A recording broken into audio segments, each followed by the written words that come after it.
Alright, what's up YouTube? This is actually like my fourth time trying to film this video. For those of you that don't know, it's extremely difficult to set up a good motovlogger helmet.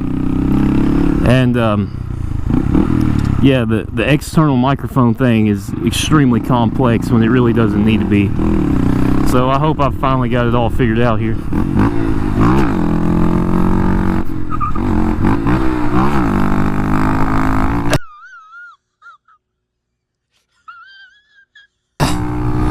But anyway, enough of all that. So I've had a terrible time trying to get this stupid microphone set up to work.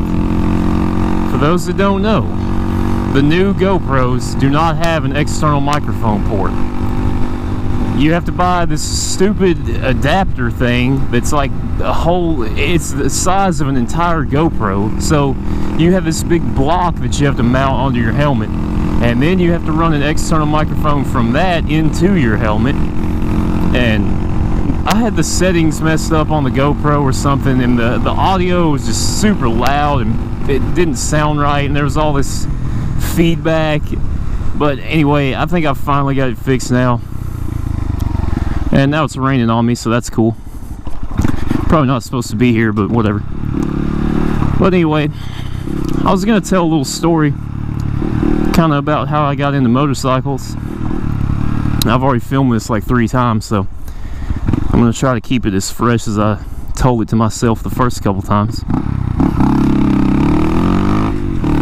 So basically, I kind of got into dirt bikes and stuff when I was a little kid. I've always been into cars and motorcycles, just from, you know, playing video games and stuff when I was a kid, and ever since then I always wanted to kind of get into it. And so nobody in my family ever really rode them on the road or anything, but I always wanted to. And basically the entire reason that I started riding street bikes is from watching motovloggers on YouTube. And for those of you that don't know what a motovlogger is, it's basically a trend that got started probably, I don't know, a little over 10 years ago. People were putting cameras on their helmets and, you know, just riding around talking about stuff, and it really kicked off on YouTube. And a lot of people do that as a full-time job now on YouTube. And so I was kind of one of the people who grew up watching it, watching the kind of the first people to do it. And one of those people being Jake the Garden Snake. And anybody that knows anything about the motovlogging scene or motorcycles will probably know who that is. And my first bike was actually a 2015 Suzuki DRZ 400 Supermoto. And that was a bike that I always wanted because of Jake the Garden Snake. You know, he had one that started him out. That was kind of his roots. And then he moved on to a WR 450. But anyway, he, nobody really knew anything about supermotos. They weren't very popular in the States, kind of until he, you know, made them popular through his YouTube channel and the audience that he has. And so I always wanted one. And when I was like 17, it was the very start of my senior year of high school.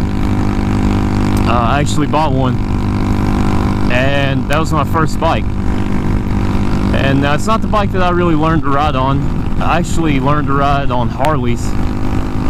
Me and my dad actually went and got our motorcycle permits on the same day, which was kind of cool.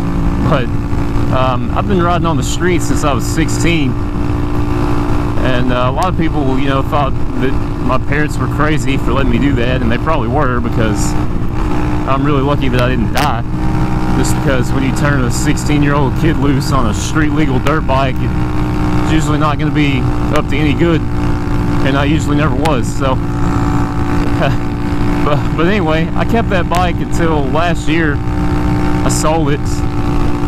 Really didn't have time to ride it much, and, you know, I don't need 2 bikes. And you know, both of the bikes that I owned were basically toys. I mean, you can't really, they're not practical forms of transportation. So I ended up selling it to a guy and basically getting my money back out of it. I mean, I got out from underneath the payments on it, so I wasn't really out anything. And a lot of people ask me if I miss it. I mean, yeah, of course, it was a good bike, and it was my first bike, and it'll always be special to me, but you can't keep everything, and you got to move on to new things if you want to be somebody in life, and that's what you got to remember. And so, the year after I graduated high school, these little bad boys were starting to get popular.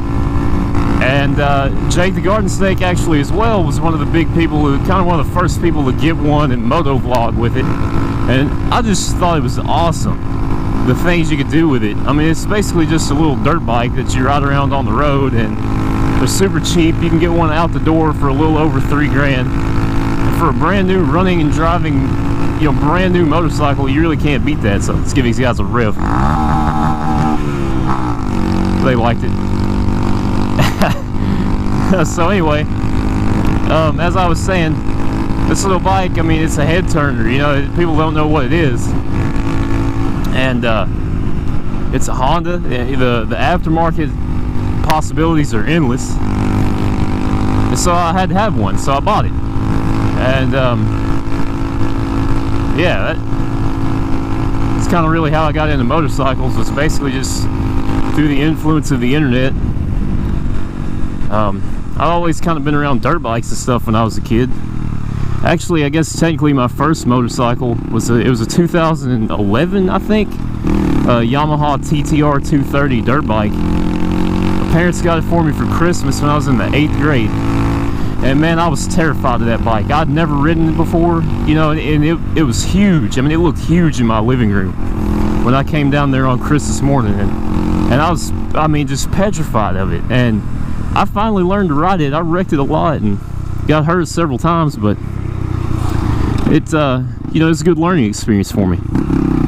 Let's see if I can do a little wheelie here for y'all.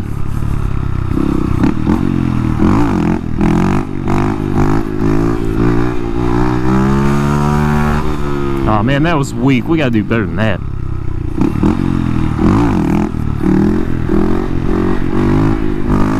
Man, I'm not on it today. I can't get these. There we go.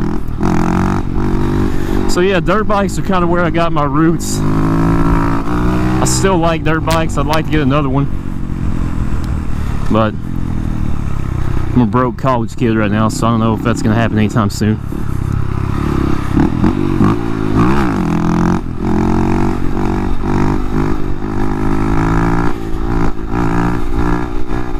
But yeah, I got rid of that dirt bike and sold it to pay off my truck when I was in high school, which was probably a pretty smart decision, even though I do miss it a lot. But as I said again, you know, you can't keep everything. And I don't know if this motovlogging thing is going to really work out. I'm probably super boring to listen to, and probably nobody cares about anything that I'm talking about, but maybe somebody will find it interesting. I don't know. I plan on making some more videos. I just really got to get this audio set up, dialed in, because nobody wants to watch bad video. But I got some big changes coming up for this bike, actually. I ordered Ruckus front forks and a lowering link for the rear. I got it secondhand from Brandon Saylor of Scooter Swap Shop. He's a pretty big name in the small bore scene. They only have like a few rides on them, so I got a good deal on that. I just got to get a few more parts, stretch kit, and different handlebars and a different headlight set up. You know, just a lot of small irritating stuff. But once I get all that, we're pretty much set. I guess, I mean, I'm gonna slam the bike, I guess. I don't know, it's kind of gonna ruin the practicality of it, but it's not very practical as it is right now. So I guess we're gonna do that, and I'll probably make some videos installing stuff, and definitely do a first ride after I get the bike sorted out. Yeah, I'll try to do a few more wheelies for you guys here in a minute, and probably just see in the video.